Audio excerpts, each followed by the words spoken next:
Today, oh, I have to use the bathroom really bad, but I'm trying to hold it till I get home. Today, I'm going to be talking to you guys about how minding my business changed my life. Not that I was ever a gossiper or just in people's business intentionally, but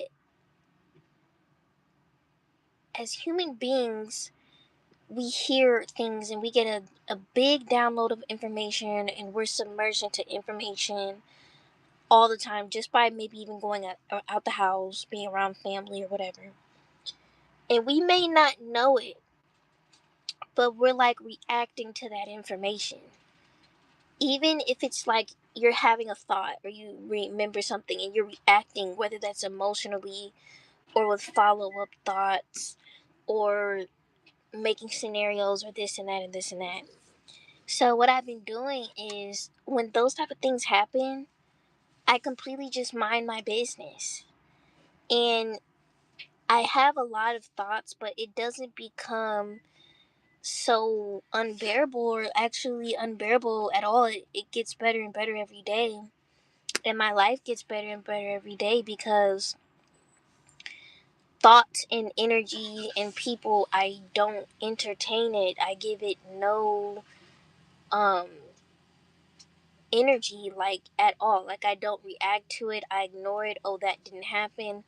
Or just thoughts that I may have like something that may be rude or down talking, well, I'm gonna ignore that, or that's in the past, or I'm done with that. You know what I mean? Or just not even giving it a thought at all, and just having the underlying belief. Excuse me, my nose itches. Having that underlying belief that I'm minding my business, and my business is me, my free will, my money, my child.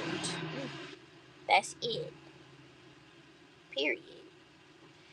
Even with my man, I'm in a relationship. Even with him, I still mind my business. Like the old me, if I hear him on the phone or something like that, I'm not gonna lie, it does spark some curiosity or whatever. Like, oh, you know what I mean? But now I'm just like, listen, if there's no trust, there's no anything. And whether like he's on the phone or he's doing something, if it triggers you, like I understand, but mind your business.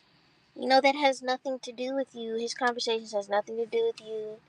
And that's just a simple thing, but even in a relationship, like having those boundaries and those separation of my life and your life and my free will and your free will, like not doing everything together as a couple or not having everything as a conversation. Hi, Angel.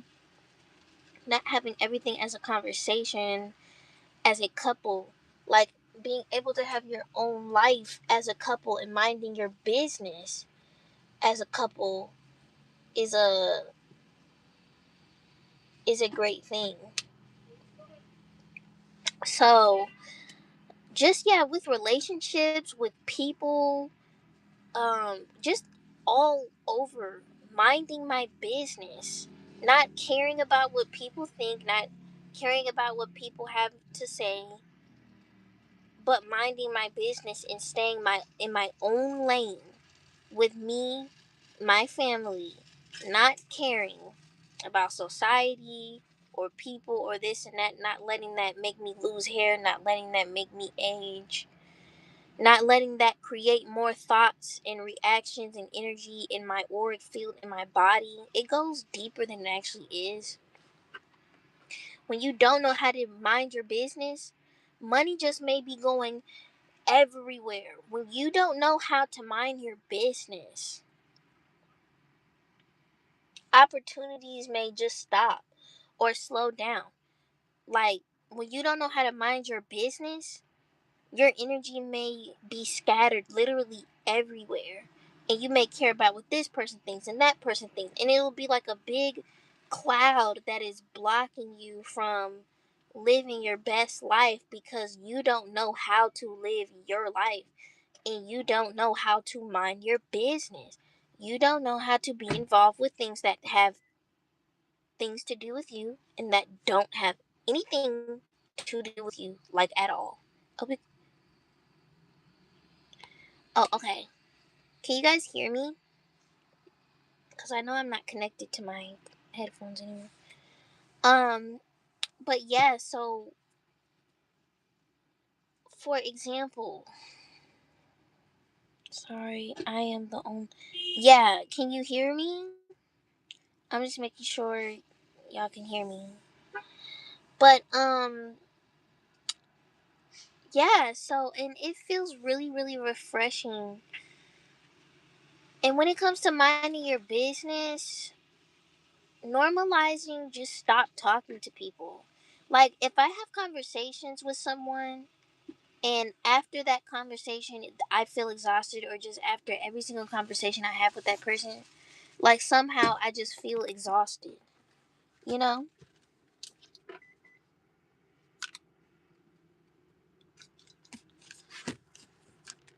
Do you have a friend or a relative or someone, and after that conversation you just feel exhausted?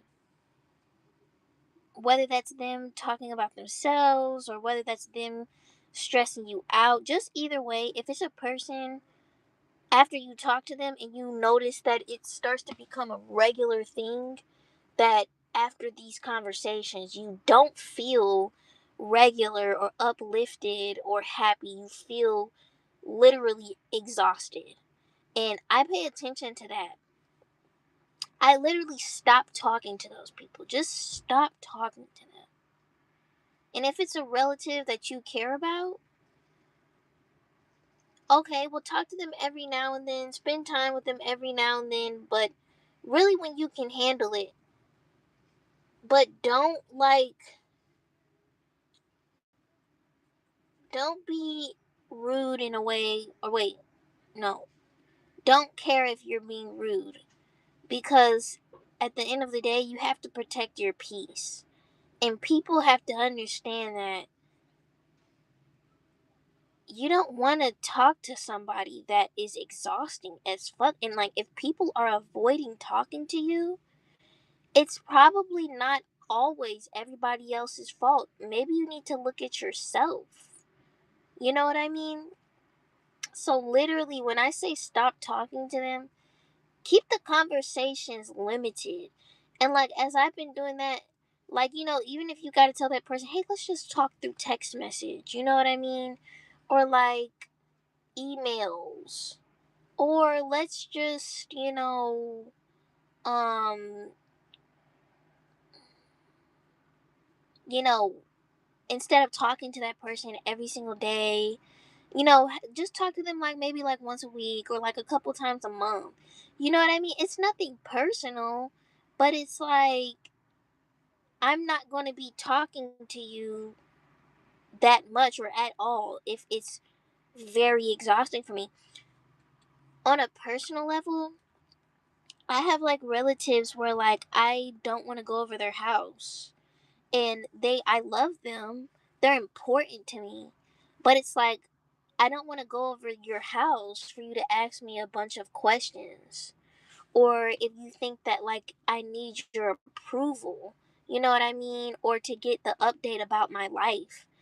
Let that come as I build a relationship with you like any other person. But if it comes down to that, it's like, okay, no, I don't want to come over. I don't have to feel guilty for that.